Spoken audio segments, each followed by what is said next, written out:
We want to zero in on the Russia probe and the origins of that Russia probe. Legal activist group Judicial Watch filing a Freedom of Information lawsuit this week against the Department of Justice, the FBI, and the DNI office.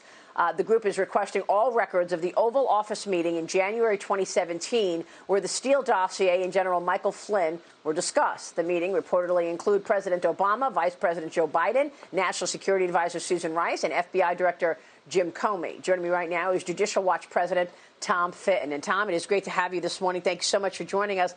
And we know that that meeting took place on January 5th of 2017. And even then, Tom, January 17, the president had been elected. He's about 2 weeks away from his inauguration. They still had nothing.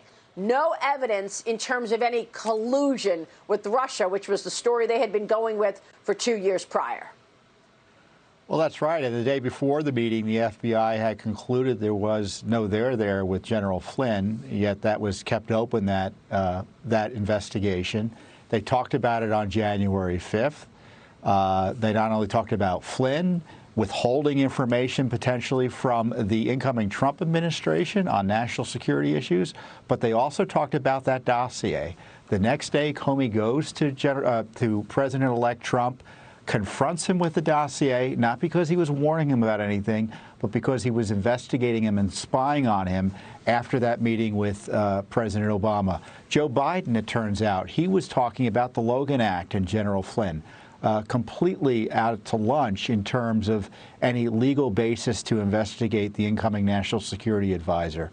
And then we have new emails last week from Peter Strzok that show that as soon as Trump gets into the Oval Office, he's talking about using counterintelligence briefings that the FBI is giving, presumably Trump and top officials at the White House, to investigate them. Not to educate them, which is what the purpose of the briefings are, but as a vehicle to spy on Team Trump in the White House. These documents, by the way, the FBI has had obviously for years, and are just turning them over to us this week or this month.